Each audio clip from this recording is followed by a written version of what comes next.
Buenas noches, amigos televidentes. Vamos en este cenáculo histórico pasado y presente a continuar nuestras conversaciones sobre el pasado dominicano con una voz autorizada, como es la voz del historiador Gutiérrez Félix. Buenas noches, Euclides. Buenas noches, Tito. ¿Cómo está? ¿Cómo está todo? Bien.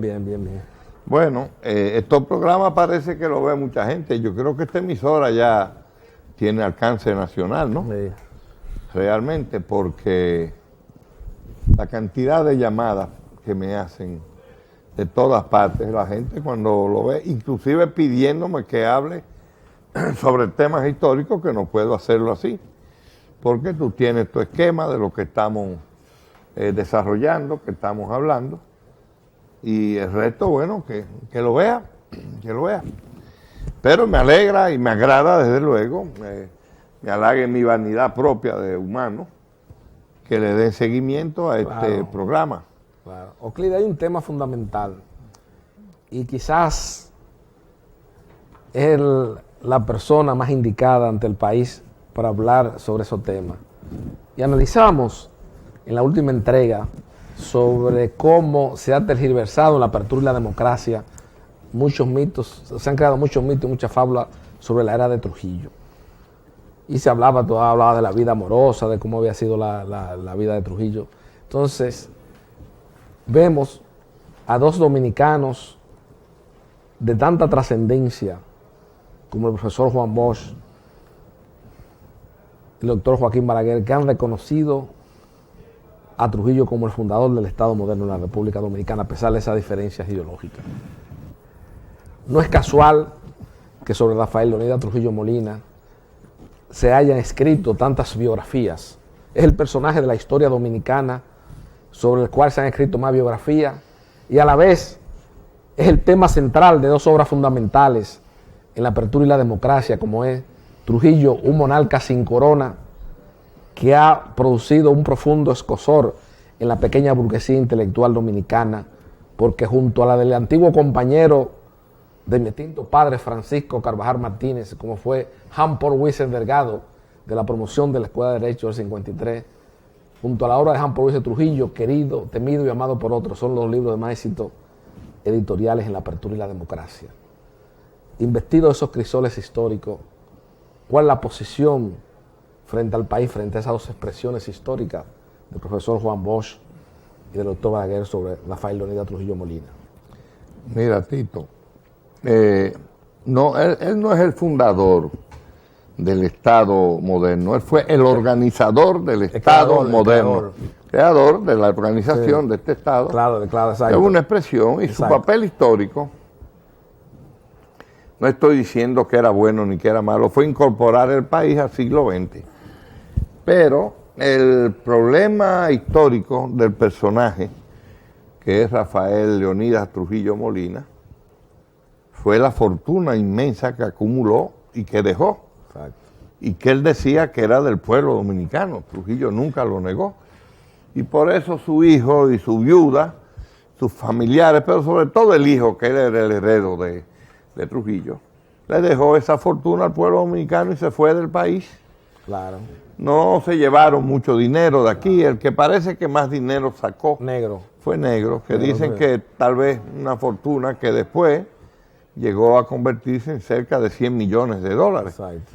Total que quedó, Alma se quedó con esa fortuna y le dio algo a los sobrinos. A los sobrinos y a los hijos que Negro tuvo, que no tenían su apellido y no lo tuvieron nunca. Okay. Que fueron 4 o 5 muchachos que andan por ahí y que lo dicen. El hijo de Trujillo con Lina y la hija de Trujillo con Lina Lobatón, Yolanda, recibieron dinero, tienen dinero sin lugar a dudas, pero esos recibieron de unos seguros que Trujillo le dio a Lina y a algunos de ellos. Eso está en la historia del seguro en la República Dominicana, es más, que fueron los seguros de más alta suma. Las primas más altas.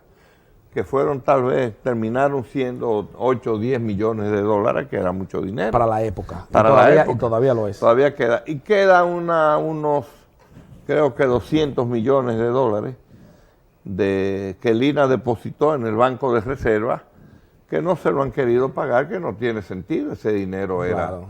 es un dinero. Pero tú sabes que aquí hay un periodismo dominicano, porque eso es una... Mira, yo dije, señores, y le decía yo a mi mamá, siendo una discípula de Andrés Avelino García y Solano, le decía, en el enfoque de ciertos periodistas en la mañana, aquí lo que hace es confundir a la opinión pública. Bueno, pero lo confunden. Lo De esto confunden. que yo traje para leerte esto, mira, y para que el público lo vea, ¿no?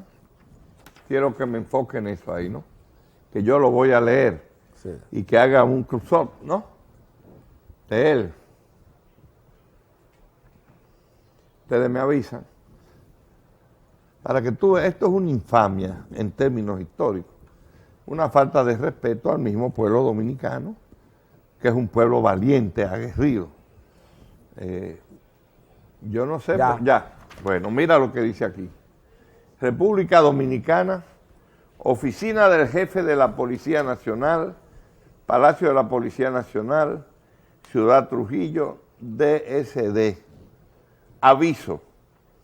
La Policía Nacional, de la mano de nuestro comandante en jefe, generalísimo, benefactor de la patria, doctor Rafael Leonidas Trujillo Molina, les place en informarle, a la policía les place, en vez de decir le place, ¿no? Les place, para tú veas qué construcción en términos gramaticales, en informarle a la ciudadanía que premiaremos a quienes ayuden a controlar la delincuencia ejecutando delincuentes.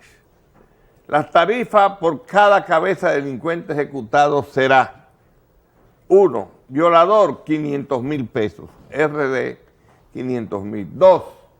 Asesino, 500,000. 3. Ladrones, 250,000. Ludovinio Fernández, jefe de la Policía Nacional. 17 de junio de 1955, año del benefactor de la patria. Nota: el dinero se pagará en efectivo al entregar la cabeza del delincuente. ¡Que viva el jefe, carajo! Esto se está pasando en, ¿cómo se llama? En Facebook. Facebook. Mira que yo le dije que lo pusieran. En Facebook. ¿Cómo es? Facebook. Sí, en Facebook. ¡Que viva el jefe, carajo! Óyeme, eso es jugando. Sí, pero eso es burlándose, claro, de la inteligencia del pueblo dominicano y de los que vivimos o nacimos durante el régimen de Trujillo, que no sé cómo se puede abusar en los medios de comunicación, porque eso es un medio de comunicación. Sí. Con esto. Sí, pero hay una denotada superficialidad en los temas históricos, en las redes sociales. Increíble, pero asombrosa. Pero si vemos que un periodista de cierta importancia en la apertura y la democracia hace un guión donde pone que Amadito fue ejecutado por el cuñado, ¿qué tú puedes esperar de un país donde hay esas distorsiones históricas? ¿Qué tú puedes esperar? Ese fue Gil, ese fue... ¿No se puede esperar? Sí, que ejecutó a su cuñado, al hermano de su novia, de Luisa Gil, que murió, estudiante de farmacia. Claro. Que este canalla de peruano, ¿cómo se llama? Mario Vargas Llosa. Mario Vargas Llosa, dice que ella bailaba muy bien y cosas, todo eso es mentira. Sí. Esa muchacha, Amadita Gil, no bailaba, era un estudiante de farmacia, claro, novia de Amado García Herrero. Y a su hermano, Gil, a René Gil, lo mataron tratando de asilarse en la embajada de Argentina, que estaba ahí en la Máximo Gómez, al lado donde está hoy el Banco de Reserva, que era donde estaba la embajada de Nicaragua. claro. Y él confundió. René, que era mi amigo, hacía ejercicio conmigo.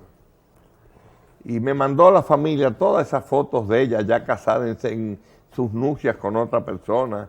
Ella era muy bella, no era una mujer bonita, bella, muy agradable, que cuando yo expliqué esto, hizo un anuncio en el periódico El Caribe diciendo que en términos históricos el que decía la verdad era yo, que nada de eso había sido así.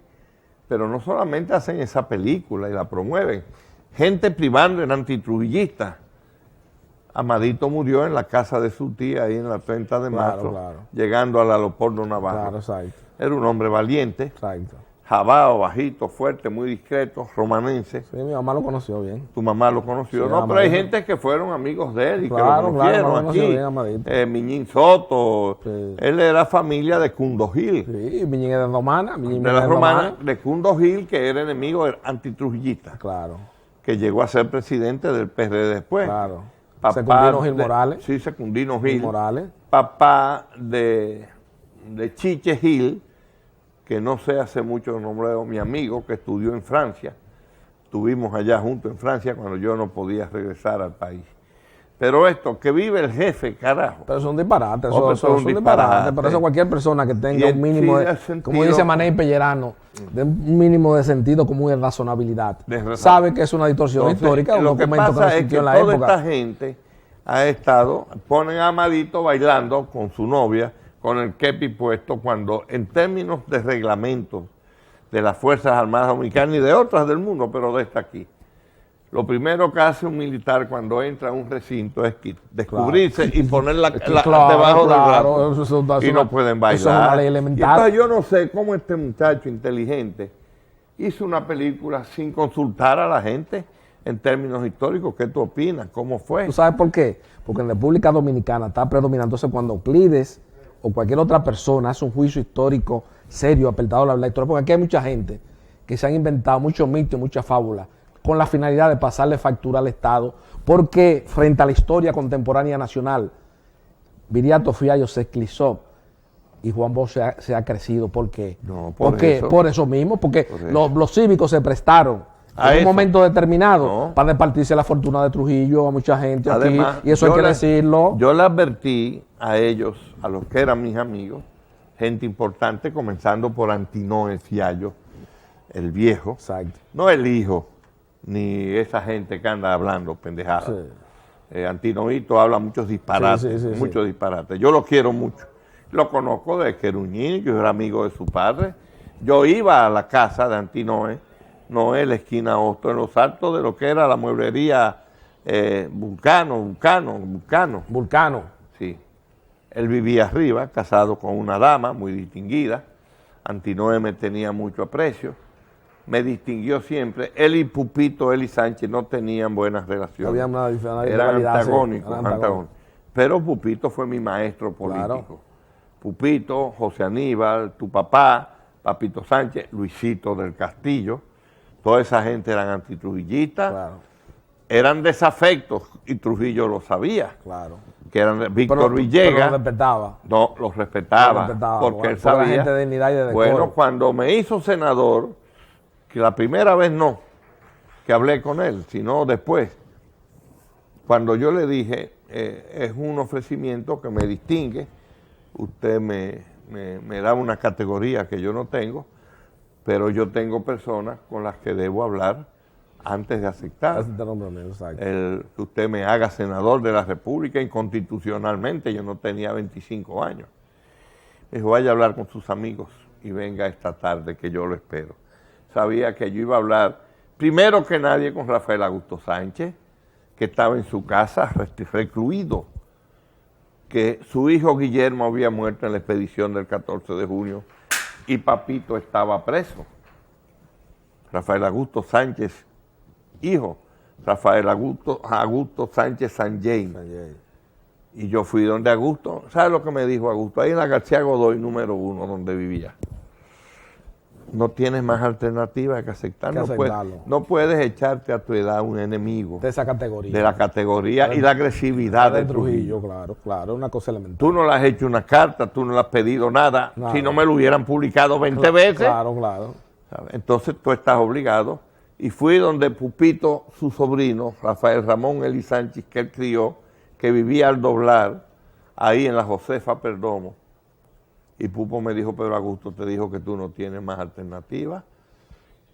Tú no le has escrito una carta a Trujillo, no la has pedido.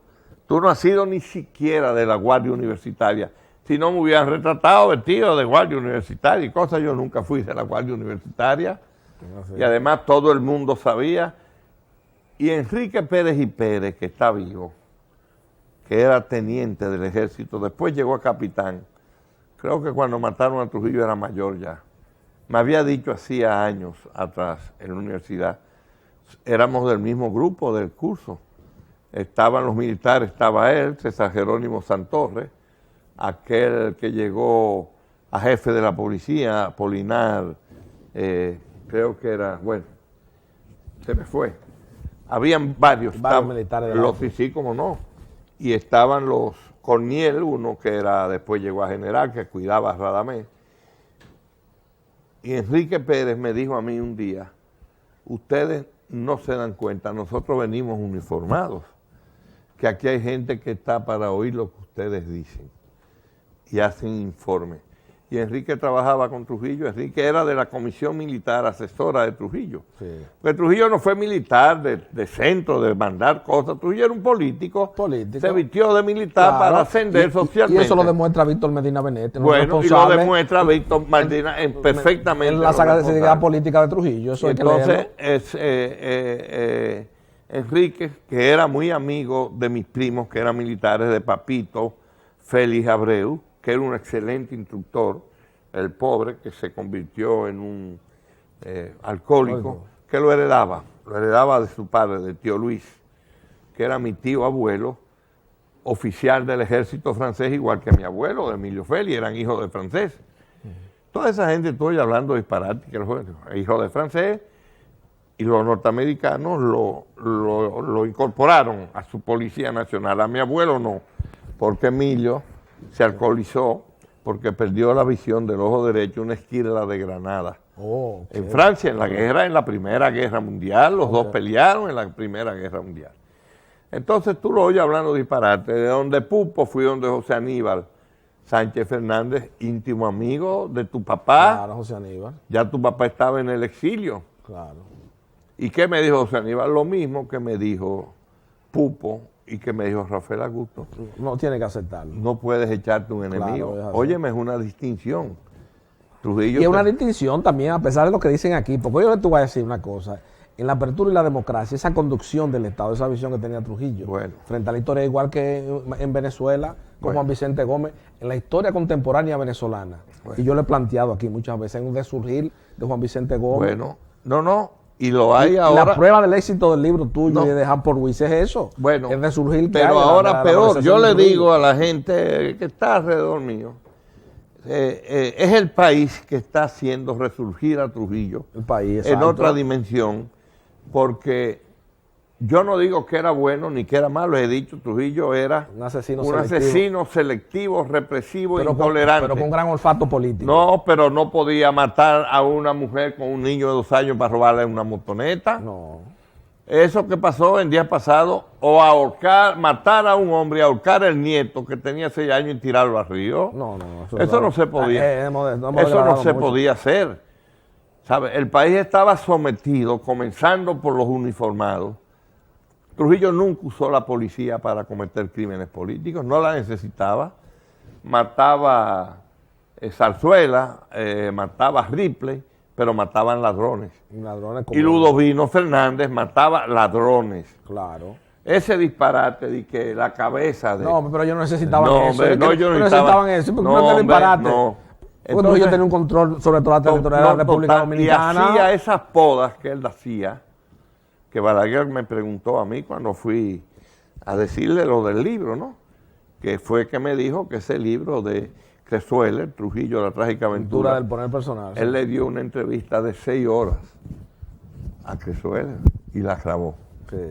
Me dijo, ¿y quién te dio esos detalles de las podas de Trujillo? Digo, mi padre, profesor, usted se olvida que mi padre fue militar y además era un militar inteligente, culto, o sea, Trujillo no usaba a todos los militares y que mataban gente y que la policía daba galletas. Bueno, y aquí había un policía que se atrevía a dar y que galletas en la calle y a quitarle las novias a un muchacho. Tú me hiciste el cuento aquella vez en el primer programa del chino, que el militar que fue a una cantina de unos chinos en la Duarte y se puso de fresco con la mujer y el otro día amaneció ahorcado. Bueno, pero eso no.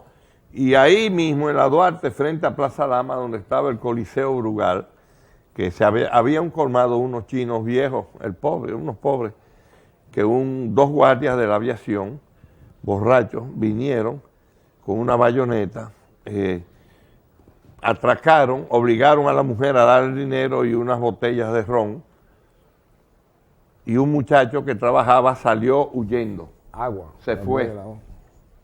Yo estaba en el Coliseo viendo la lucha libre con el hijo de Petán, con Luisito Trujillo Reynoso, que llegó a general, un morenito que murió aquí siendo presidente, morenito, muy cosa, hermano de Patia, muy hermosa, que era farmacéutica, y de Pasito, creo que se llamaba el otro, que se llegó a sargento y Trujillo ordenó que lo sacaran del ejército, porque hizo una fullería.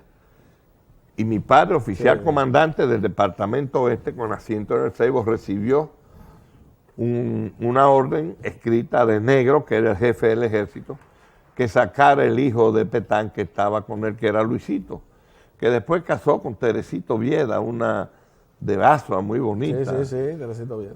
Bueno, entonces, el Luisito tenía 18 años, era raso, y papá llamó a Negro por fonía y le dijo, mire general, aquí está el hijo de Petán, Luisito, pero este es un muchacho correcto, yo creo que no es justo lo que se está haciendo. Dijo, bueno, déjalo ahí que yo voy a hablar con el jefe. Y Negro al otro día llamó a papá, le dijo, dice el jefe que lo deje bajo tu responsabilidad. Por eso Luis adoraba a mi padre. Oye, cómo son las cosas. Mi padre, que no tenía nada que ver con la familia Trujillo, le dijo, pero ese muchacho tiene 18 años. Él se había educado ahí en el Santo Tomás, en la Padre Virginia, esquina Callejón de Regina. Colegio Santo Tomás, que era un buen colegio. De la época, claro. Déjalo ahí bajo tu responsabilidad. Entonces, mi padre tenía 2 carros. Tenía un Opel alemán con una rueda atrás muy bonito y tenía un Willys, de lo que hacen los G, esos Willys, que era de Doña María, que le gustó el carro, un carrito muy bonito de 4 puertas, de Doña María Martínez de Trujillo. Pero cuando ella usó el carro, y ella estaba muy gorda, había comenzado a engordar, entonces el carro no le era cómodo. Y cuando Trujillo trasladó a mi padre al Ceibo, que él pidió que lo mandaran al Ceibo, que fue a despedirse de Negro, Willy Ligou, que era el ayudante de Negro, le dijo a Negro en presencia de mi padre, general, era dentista, nunca ejerció la profesión, ¿qué vamos a hacer con el carro que doña María lo mandó y no lo quiere? Y Negro dijo, ¿y dónde está el carro? Dice, está en la intendencia. La intendencia estaba en la calle José Gabriel García, esquina de la carrera. Este es jugado de padre de primera, que tú has ido ahí a litigar. Y entonces le dijo, bueno, hay que venderlo. Y le dijo a papá, coge ese carro para ti. Tú tienes 100 pesos. 100 pesos eran dólares. Estoy hablando de 1942. Y papá le dijo, compadre, porque Negro era mi padrino, yo fui su primer ahijado. Le dijo, compadre, no tengo 100 pesos, tengo. Y Negro se rió, abrió la gaveta y sacó una papeleta de 100 dólares y le dijo, dásela a Willy, que te dé ese carro. Bueno, ese carro estuvo en el Ceibo con nosotros. Y papá tenía un chofer y siempre andaba Luisito adelante sentado, papá se sentaba atrás. Y Luisito adoraba a mi padre. Y después que Trujillo sacó a papá del ejército por ese problema con Aníbal, su hermano, Luis fue oficial comandante en Montecristi, vivía metido en mi casa. Bueno, cuando yo vine a estudiar, yo fui con él 2 o 3 veces a la lucha libre. Y ese día, cuando terminó la lucha libre, ahí frente a Plaza Lama, donde estaba el Teatro Julia. Exacto, el Teatro Julia. Cuando terminó la lucha libre, que salimos, me dijo, vamos a tomarnos un par de cervezas ahí donde Melitón, en El Pino, donde está Cedería, California, creo. Pero había un reperpero ahí, y él le dijo al ayudante, que andaba con él, un sargento, a ver, y dice, no, que unos guardias mataron un chino, y robaron, y se fueron. Pero el muchacho que salió huyendo lo denunció. Al frente estaba la Casa de la Suerte de Víctor Méndez Capellán. A ver, y entonces Luis Faber. Y yo fui con él, estaba el chino muerto, ya estaba la policía. A ver, él no habló porque no se podía meter, la policía estaba ahí con un capitán, creo, apellido Morató, que había sido oficial del ejército. Entonces nos fuimos ahí al Pino, donde Melitón, y le dije, bueno, Luis, ¿y esto? Me dice, nada. Si fueron guardias, están muertos mañana. Y así mismo fue. Que los guardias no pueden. Entonces, al otro día ya estaban presos los dos guardias, sometidos a un consejo de guerra que los juzgó bajo la más absoluta discreción y los condenaron a muerte. Fueron fusilados, que fue Trujillo a ver el fusilamiento y optaba toda la oficialidad de la aviación para que supiera que los guardias no podían hacer eso. Los primeros que vivían bajo el régimen del terror de Trujillo y de la autoridad eran los militares. Claro. Hoy tú crees que un guardia podía darle galletas. Todo eso es mentira, por Dios. Igual que ahora que tú mencionas eso de los militares, aquí se ha creado un mito y una gran fábula, la apertura y la democracia. Y hay gente que se ha prestado a eso. Incluso Ramiro Matos se ha prestado a eso. Decir que Trujillo, con el viaje que tuvo, el recibimiento que le hizo Franco a la Jarabugo, eso levantó un profundo recelo en Trujillo. Pero qué disparate es eso. Pero que dije con el mismo hijo de la Jarabugo. Óyeme. Ese disparate. José Miguel Soto Jiménez y yo hablamos eso un día. Y José Miguel me dijo a mí bien claro y me explicó, Carvajal, la desgracia de Homero Lajaragüe, Luis Homero Lajaragüe empezó porque se casó con una mujer de la farándula, que era Monina Solá, una gran mujer. Y muy bella, hermosa. Y Trujillo es amiga mía, muy amiga mía. Y Trujillo interpretó que eso era una cosa degradable a las Fuerzas Armadas. Por eso estos muchachos se han puesto a inventar. Que la figura ascendente de Luis Homero Lajaragüe creó de que es celo en Rafael Núñez. ¿Cuánto disparate? Esos disparates que se hablan aquí. Yo lo digo en mi libro, Trujillo llevó un batallón mixto de las Fuerzas Armadas que lo comandó un joven militar de origen chino llamado Jorge Leonidas Chen Contreras, con una banda de música de 60 músicos que dirigió Bienvenido Bustamante. Y que desfiló por las calles. Desfiló por las calles de Madrid tocando pasodobles españoles. Y la marcha Coronel Trujillo y el escuadrón de Casa Ramfi. Pero eran pasodobles españoles. Islas Canarias, El Relicario, Toledo, el famoso pasodoble bellísimo de Agustín Lara, Silverio Pérez, que el pueblo español pidió que llevaran esa banda de música con un tambor mayor, apellido creo que Moreno, hermano de Marco Jorge Moreno y de esa gente, alto, que era sargento mayor, que era un artista con esa batuta, que movía la batuta y la tiraba y la agarraba y la picaba y le daba con el pie y la agarraba por las calles, Madrid tirado a las calles, locos, no habían eso. Claro. Y entonces lo llevaron a la Plaza de Toros de Madrid y se llenó, eso coge 50,000 personas a ver esa banda de música. Franco le hizo un recibimiento a Trujillo como no se lo hizo a nadie. Porque fue la primera vez que desfilaron por las calles de Madrid. Claro. Soldados de un ejército extranjero. El último que había desfilado eran las tropas de Napoleón Bonaparte. Claro, exacto. Cuando ocupó España. Y entonces tú oyes toda esta cosa. Yo me pregunto, bueno, ¿y qué vamos? ¿Y hasta dónde vamos a llegar? ¿Y hasta dónde que vamos a llegar? Esto es, ¿hasta dónde vamos a llegar hablando mentiras de Trujillo y reduciendo la dignidad y el valor del pueblo dominicano? Por eso es lo que hace que apoyó a Trujillo en un 90%. Por eso Trujillo le dijo a los norteamericanos, cuando vinieron aquí, que a él había que matarlo aquí. Claro. ¿Por qué? Bueno, porque Trujillo no tenía exilio. ¿Y dónde iba a vivir este monarca sin corona? Pero todos esos inventos se lo han hecho, Clides. Esos mitos y esa fábula. Porque lo que tú señalaste hace varios años, en un artículo que incluso Víctor Grimaldi me llamó para comentarlo, el trujillismo y el antitrujillismo por conveniencia en la República Dominicana. Más nada. Y eso de esos mitos y esa fábula que se crean son propiamente de figuras que han tenido el antitrujillismo por negocio lucrativo en la apertura y la democracia. Porque aquí hubo mucha gente en los 12 años de Balaguer que decía, no, que mi papá está al finca.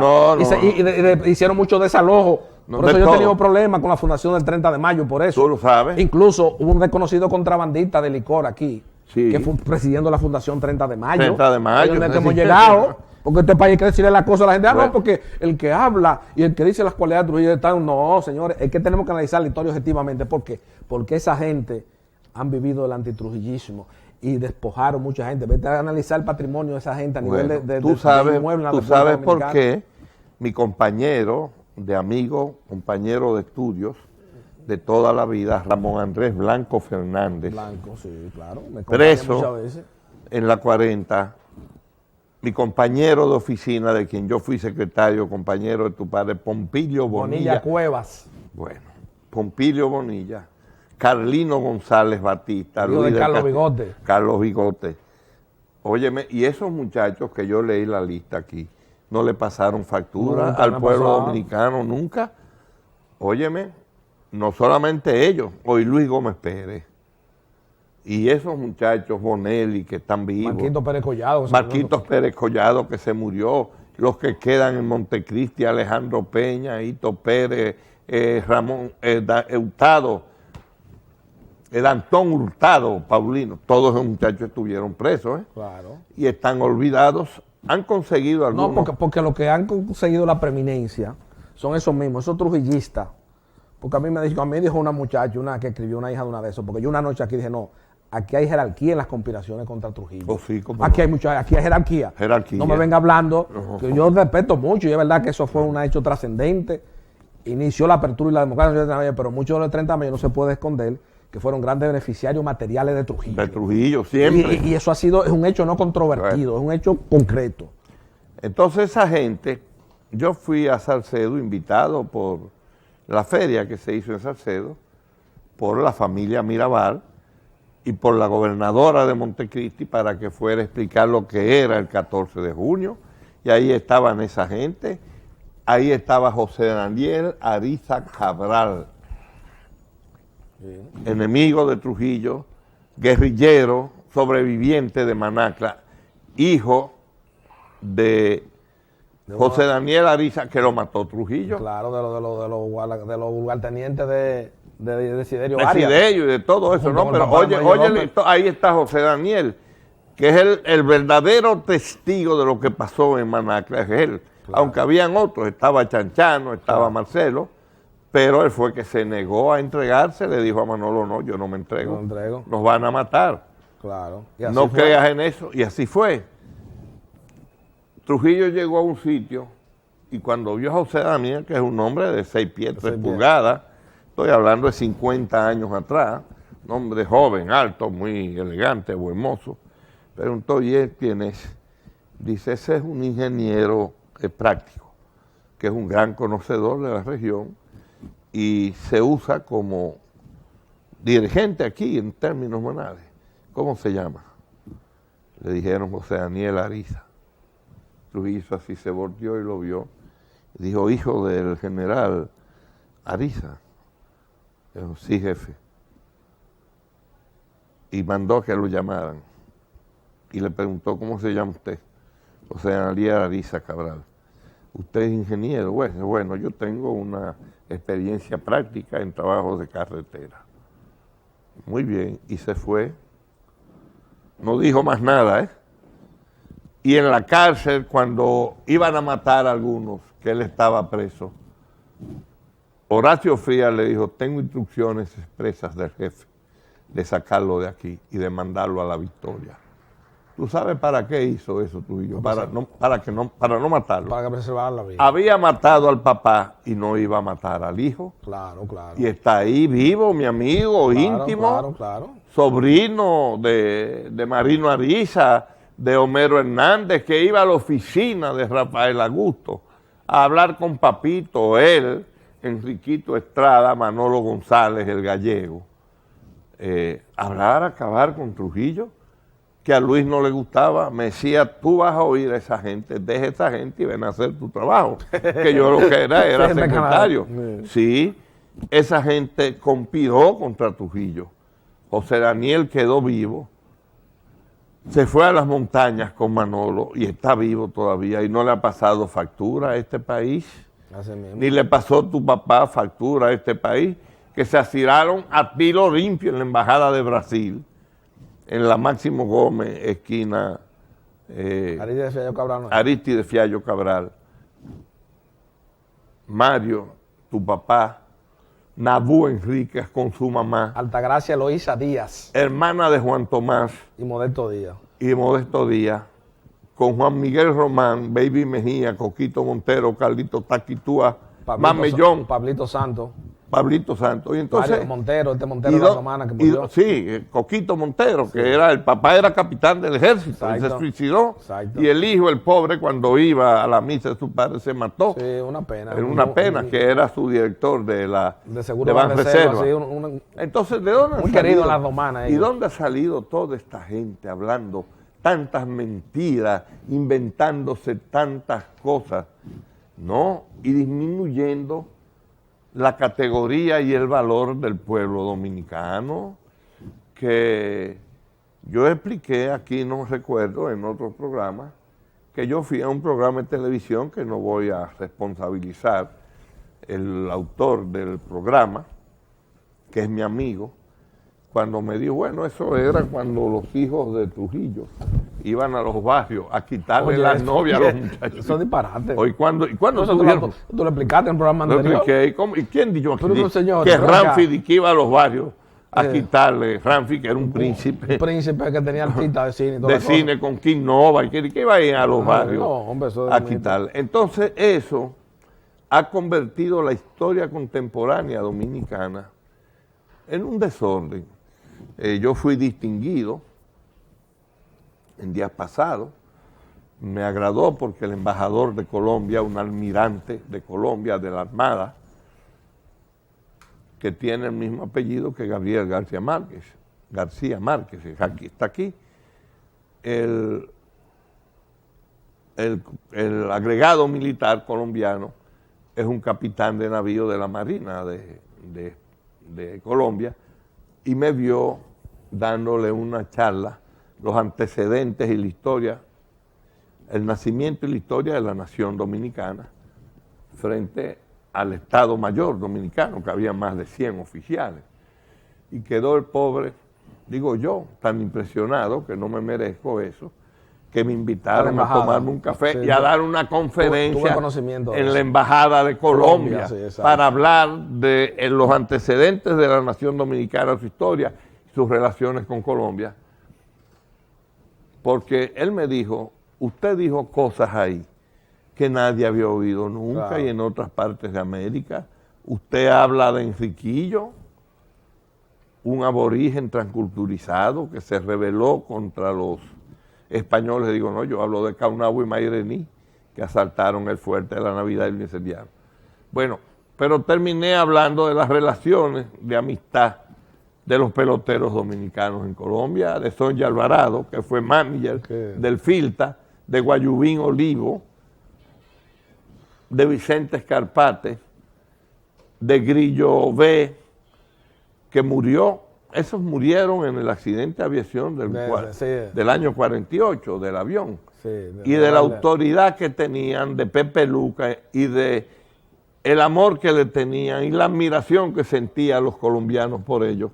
Y ellos fueron los que trajeron aquí la simpatía de la música colombiana, de la cumbia, de mi cafetal, de la múcura está en el suelo, qué sé yo cuánto, que son aspectos de la vida del pueblo dominicano que generan simpatías donde quiera que llegan. Bueno, y este muchacho, hijo de Guerra, Juan Luis Guerra, hijo de esta mujer tan hermosa, de Yané, que era abogada, la mamá de Diego, y del médico, un médico eminente, que Gilberto, que es un experto en cirugía plástica. Porque ahora es otra cosa que se ha relajado también, pero ese es de los buenos. Ese es de los pioneros. Ese es un maestro. Eso es un maestro de eso. Y Juan Luis es una autoridad, como músico, como compositor, que yo lo conozco desde niño a los dos. Yo fui secretario de su mamá. Yo le hacía a Olga Seijas trabajos como mecanógrafo. Entonces, Juan Luis es una gloria universal de la música popular y del pueblo dominicano, como son los peloteros, como son Felipe Rojas y Mateito y Jesús. Su hijo, Felipe, mi amigo, admirador de Juan Bosch, coherente, valiente, que cuando los norteamericanos intervinieron en el país en el año de 1965, no salía cuando se necesitaba la bandera norteamericana, Sí. se quedaba, porque él no podía rendirle homenaje a la bandera de la nación que había intervenido su país. Exacto. Y anda por ahí, siempre que me encontraba Euclides y el profesor, ¿cómo está? Saludado a Juan Bosch, que se sentía agradecido de esa distinción. Bueno, entonces este país, admirado en el mundo, como dice Fidel Castro, país legendario, veterano de la historia, David del Caribe, que va Danilo a Cuba y va un sirviente, un loco que está ahí acusado de abuso sexual contra la secretaria de unas islitas de esas, Sí. a cuestionar al pueblo dominicano, y Danilo le responde con dignidad, dice, no, pero yo no he venido aquí a oír eso, hasta el extremo que el mismo presidente de Maduro de Venezuela se siente, y Raúl Castro que habló, que después entonces andaban con Danilo, desagraviándolo. Desagraviándolo en el acto. En el acto que se le hizo a Chávez. Entonces, este país, nuestro país, y toda esta gente que habla tanto por la radio y en los programas, con un desconocimiento absoluto, ni siquiera los nombres saben. El que tiene más nivel cultural es Alvarito, que es un hombre culto, que estudió, que ha leído, pero que es Miguelete, ahí no salió nunca de San Miguel. Claro, Alvarito claro. Nunca corrió por Villa Juana, ni Villa Consuelo, ni por Galindo, con los Tigres de Galindo, y nada de esas cosas. Tiene que ser cuidadoso, y los que hablan para orientarlo y educarlo tienen que ser más cuidadosos y más respetuosos del pueblo dominicano. Euclides, antes de terminar esta comparecencia esta noche, yo quiero en términos personales hacerte la siguiente pregunta frente al país.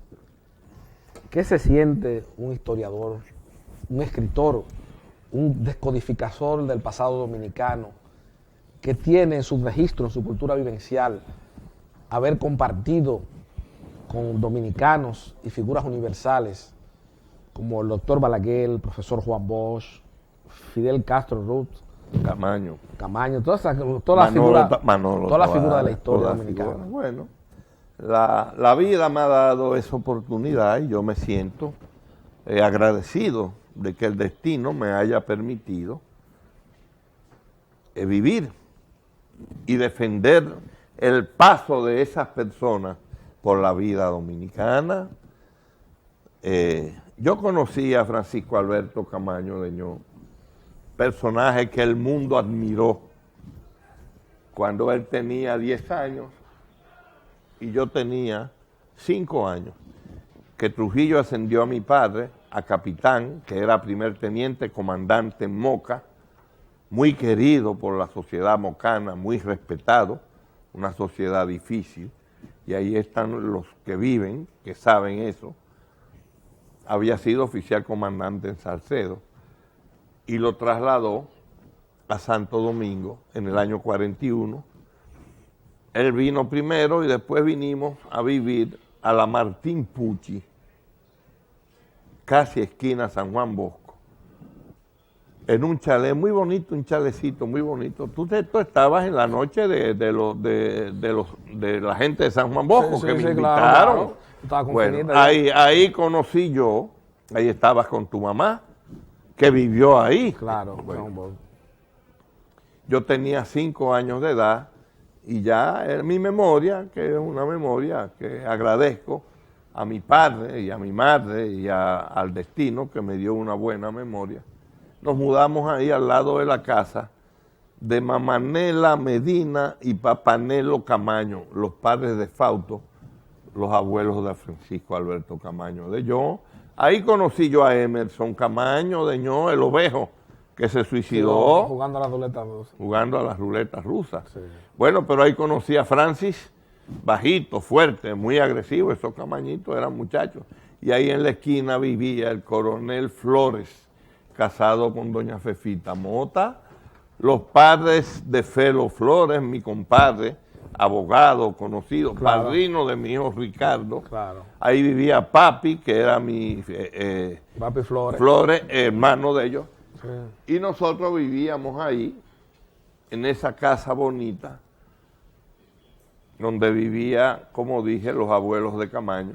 Entonces Camaño para mí, él no era nada extraordinario, un hijo de Fausto, Ya, exacto. teniente coronel.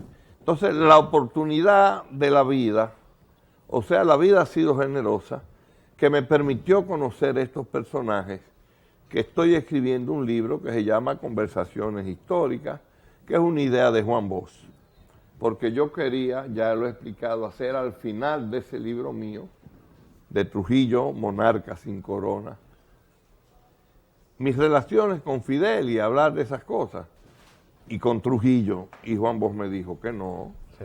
ese es un libro. Bueno. El único dominicano que ha hablado con Trujillo, con Balaguer, con Negro, con Fidel Castro, con Manolo Tavares, con Camaño y conmigo eres tú. Claro. Bueno, Euclides, lamentablemente No, mi hijo, yo te agradezco. Hemos llegado al final del espacio del pasado y presente, y en las próximas semanas... Nada, continuaremos volveré conversando. después, déjame descansar ahora. Yo estaba preocupado porque en la calle la gente me dice, Euclides, ¿qué pasó?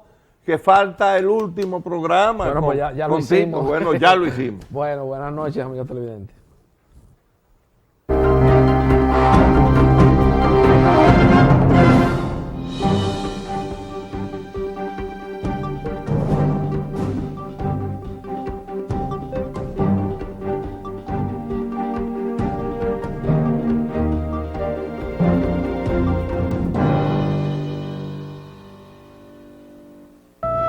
Para tener una mejor nación es preciso imaginarla distinta. Necesitamos un caudal de transformaciones. Nos viene bien un cambio de actitud. Asumamos el reto actuando con responsabilidad. La cita con la educación no admite demora. El amor al estudio empieza por casa. Daremos color a nuestros sueños, mostrando al mundo nuestros valores como pueblo. Grupo León Jiménez, por una mejor nación.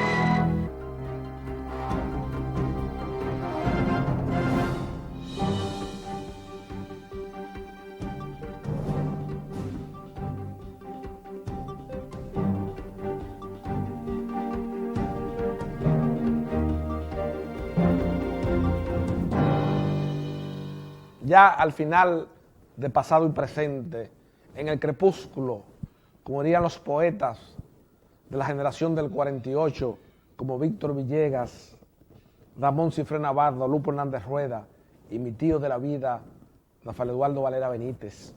Al llegar al crepúsculo de este programa, de este cenáculo histórico que es pasado y presente, donde cada semana presentamos los temas trascendentes de la historia contemporánea nacional, y hoy que precisamente conversábamos ampliamente con el antiguo secretario particular de mi extinto padre, Francisco Carvajal Martínez, y hoy destacado historiador y figura cimera como lo es Euclides Gutiérrez Félix. Cuando analizamos esos temas, esos mitos y esa fábula que se han creado en la apertura y la democracia para tergiversar la verdadera historia contemporánea nacional, una serie de personas cuya única finalidad, cuyo leitmotiv principal lo constituye pasarle factura al Estado dominicano por una serie de luchas que tuvieron muchos de sus parientes en dar al traste con la dictadura de Trujillo, en esa especie de acto de contrición que yo he definido muchas veces, que constituyó la noche del 30 de mayo, por los favores materiales que recibieron muchos de los conjurados de Rafael Leonidas Trujillo Molina. Pero en este cenáculo histórico que es pasado y presente ante el país, quisiésemos hacer un comentario ya en el crepúsculo, como reitero, y es reconocer, y como yo he reiterado, apartando un poco de los temas históricos, reconocer la seriedad, reconocer la seguridad jurídica que representa la Corte de Trabajo del Departamento Judicial de Santiago de los Caballeros, cuando está presidida en muchos de sus juicios por ese destacado magistrado que es el doctor Domingo Gil. Nosotros muchas veces en este cenáculo que es pasado y presente hemos manifestado al país, y así se lo hemos hecho saber a quien para mí constituye sin lugar a dudas el autor más acabado de la doctrina jurídica dominicana y el abogado laboral de más importancia en la apertura y la democracia, como es mi profesor Rafael Lupo Hernández Rueda y mi compañero de muchas madrugadas analizando las grandes figuras de las letras en la poesía latinoamericana, evocando a Gastón Vaquero, a Gonzalo Rojas, a Nicanor Parra, a ese huracán fluvial que fue Netaliz Ricardo Reyes, Pablo Neruda, a ese Lupo Hernández Rueda, con quien yo converso estos temas. Le he señalado precisamente que esta honorable Corte de Trabajo del Departamento Judicial del Santiago de los Caballeros, con esos jueces tan dignos como el doctor Domingo Gil, yo creo que le han restaurado la seguridad jurídica al país y a muchas empresas que operan dentro de ese departamento judicial. En pasado y presente, no queríamos esta noche, quizás imbuido de los temas históricos trascendentes de nuestra historia contemporánea nacional, obviar ese comentario responsable, y en un país donde generalmente en televisión lo que vemos son muchas voces disgregadas denigrando las instituciones nacionales.